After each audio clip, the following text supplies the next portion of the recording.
menyambut kedatangan Ramadan dengan ucapan marhaban ya Ramadan. Artinya kedatangan Ramadan itu Orang yang memperoleh kesempurnaan puasa adalah orang yang bisa melaksanakan puasa karena dasar tiga tadi. Pertama, karena iman. Apabila rasa cinta ini sudah timbul dalam hati kita pada Allah Subhanahu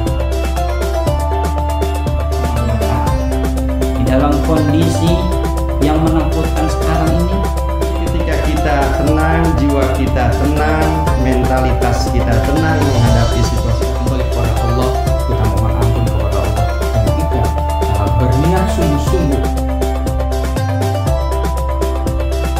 Apa yang menjadikan tolok ukur keberhasilan seseorang melaksanakan ibadah puasa? Harus meningkatkan kualitas sabar dan ikhlasnya pada tataran aktual.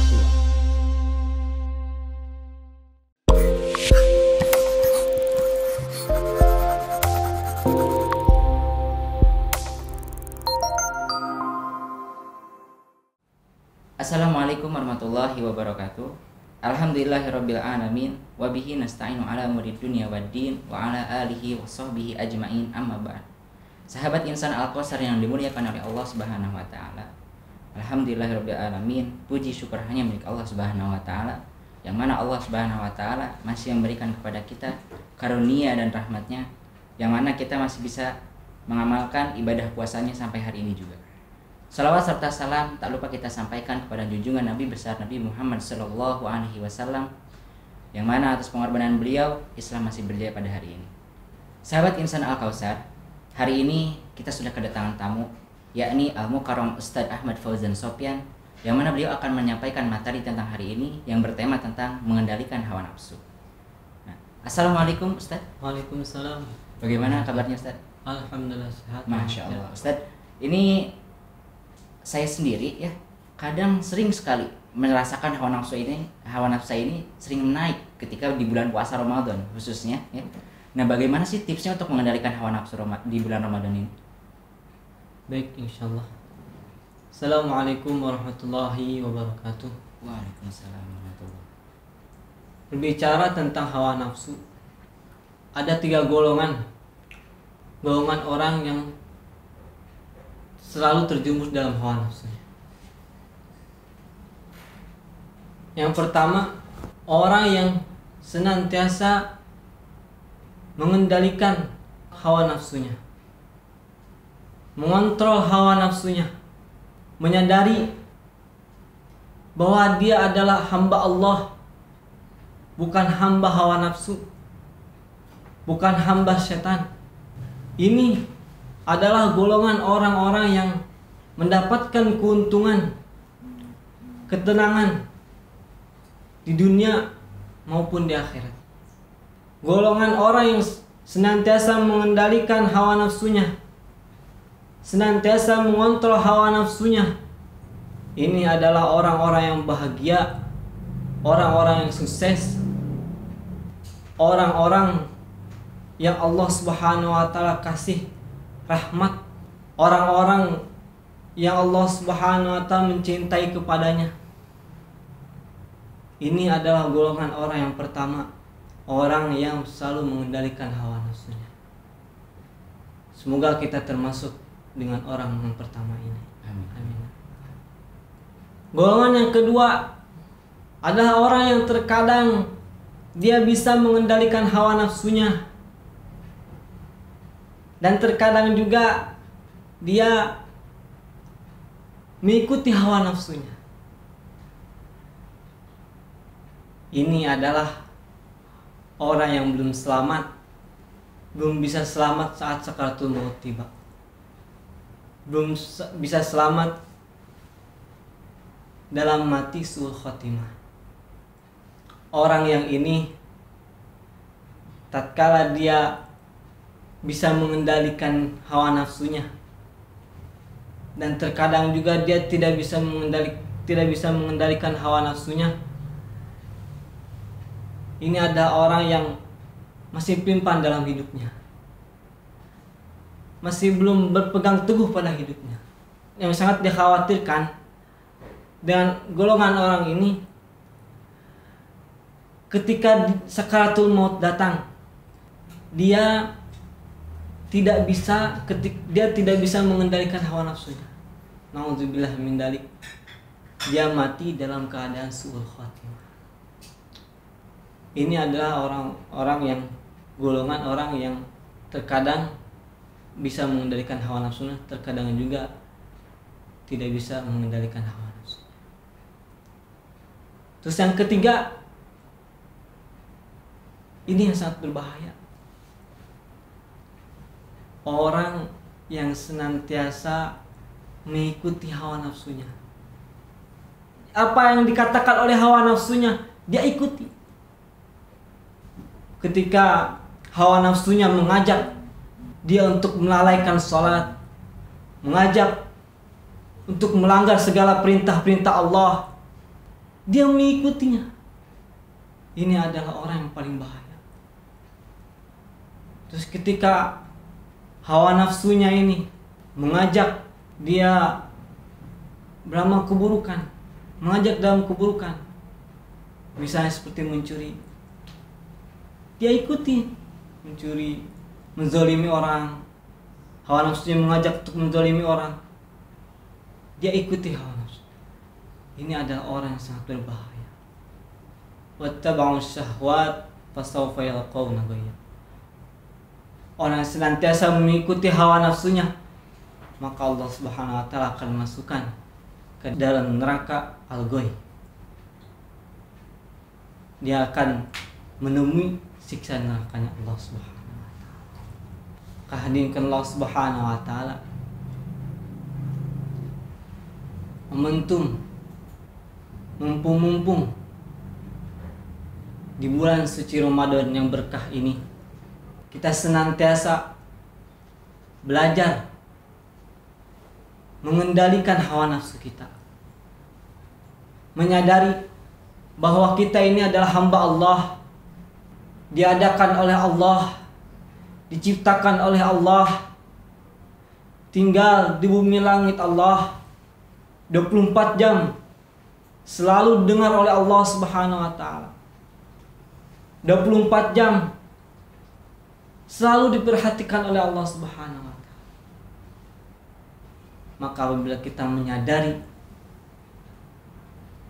kita ini adalah hamba Allah, maka hari-hari kita ini senantiasa ketika hawa nafsu kita mengajak kita dalam keburukan, kita selalu ingat pada Allah, kita selalu takut pada Allah, kita selalu takut pada azab Allah, pada siksaan neraka yang begitu dahsyat.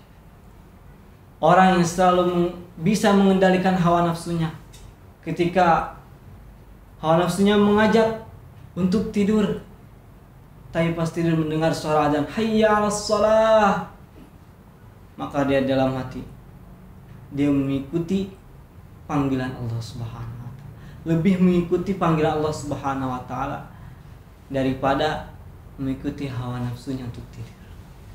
Nah, mungkin Bang begitu saja dari saya. Ya, alhamdulillah sahabat Insan Al-Kausar, telah kita dengarkan tadi ya tentang bagaimana tips mengendalikan hawa nafsu. Nah, Ustadz, di sini kita ada beberapa pertanyaan, Ustadz. Ya. Salah satunya kita mendapatkan pertanyaan melalui kiriman video. Nah, mari kita simak, Ustadz, videonya. Assalamualaikum warahmatullahi wabarakatuh. Nama saya Muhammad Rafki Kamal. Saya alumni MTS Al-Kausar tahun 2017-2018. Hawa nafsu itu bisa dihilangkan atau bisa dikendalikan? Kalau hanya bisa dikendalikan, gimana caranya? Sekian dari saya. Terima kasih. Wassalamualaikum warahmatullahi wabarakatuh. Ya, Ustaz, gimana tanggapannya tentang pertanyaan di video tadi? Ya, sebenarnya nafsu itu tidak bisa dihilangkan. Cuman nafsu itu dikendalikan. Allah Subhanahu wa taala menciptakan kita ini dengan hawa nafsu. Ya. Dan kita ini tidak bisa menghilangkan hawa nafsu, tapi dikendalikan. Bahkan kita harus mempunyai hawa nafsu. Hawa nafsu makan, hawa nafsu tidur ya. Hawa nafsu bercinta sama seorang istri, ya kan? Kita perlu sama hawa nafsu. Tapi hawa nafsu ini kalau kita gerakan, kita kendalikan dalam keburukan, maka akan menjadi bencana bagi kita diri sendiri. Nah, apabila hawa nafsu ini dikendalikan dalam amal kebaikan, yang tadinya hawa nafsunya menzalimi orang, tapi kita kendalikan mengikram orang, mengasihi orang, bersedekah. Hawa nafsu kitanya pengen tidur misalkan, tapi kita kendalikan untuk murojaah, untuk membaca Al-Quran di bulan Ramadan. Kita kendalikan hawa nafsu kita untuk membaca Al-Quran daripada hawa nafsu untuk tidur tadi. Jadi tipsnya, caranya mengendalikan hawa nafsu kita, pertama, kita selalu berdoa kepada Allah. Selalu berdoa kepada Allah. Senantiasa hari demi hari, waktu demi waktu berdoa kepada Allah, supaya Allah ini membimbing kita. Apalagi ini bulan Ramadan, kesempatan banget, kesempatan bagi kita. Bulan Ramadan ini bulan yang penuh keberkahan, bulan yang penuh rahmat, bulan yang penuh ampunan. Masya Allah. Ini kesempatan kita melatih diri kita untuk mengendalikan hawa nafsu. Berdoa kepada Allah. Nabi SAW sering membaca doa ini. Ya muqallibal qulub, tsabbit qalbi ala din. Ya muqallibal qulub, wah yang sering membolak-balikan hati, tsabbit qalbi, teguhkan hati saya. Nabi sering berdoa seperti itu. Tsabbit qalbi, teguhkan hati saya. Ala din, atas agama. Nabi saja yang maksum, yang mulia, khotimul anbiya, pemimpinnya para nabi, sering berdoa seperti itu, apalagi kita. Untuk yang kedua, kita menyadari, sadar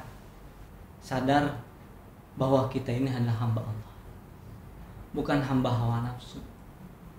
Dengan menyadari dan seringnya kita berintrospeksi tentang kesalahan-kesalahan kita, maka itu ada salah satu cara untuk mengendalikan hawa nafsu kita. Syukran Ustaz atas tadi tanggapannya. Mungkin sahabat Insan Al-Kausar ya, tadi kita sudah dengar sama-sama jawaban dari Ustaz Ahmad Fauzan Sofyan. Semoga tanggapan dari beliau ataupun jawaban yang beliau sampaikan bisa bermakna untuk kita semua. Nah, sahabat Insan Al-Kausar, sudah kita dengarkan ya tadi tentang tips mengendalikan hawa nafsu, bagaimana cara mengendalikannya, dan apa bahayanya ketika kita mengikuti hawa nafsu yang ada dalam diri kita. Sahabat Insan Al-Kausar, alhamdulillah kita telah berada di penghujung acara. Alangkah baiknya kita tutup acara ini dengan bacaan hamdalah, alhamdulillahirabbil alamin. Tak lupa sahabat Insan Al-Kausar, jangan lupa untuk terus tonton kajian Islami Insan Insat Ramadan hanya di MTS Al-Kausar, dan supaya tidak ketinggalan, subscribe dan jangan lupa like. Wassalamualaikum warahmatullahi wabarakatuh. وأما من خاف مقام ربه ونهى النفس عن الهوى فإن الجنة هي المأوى.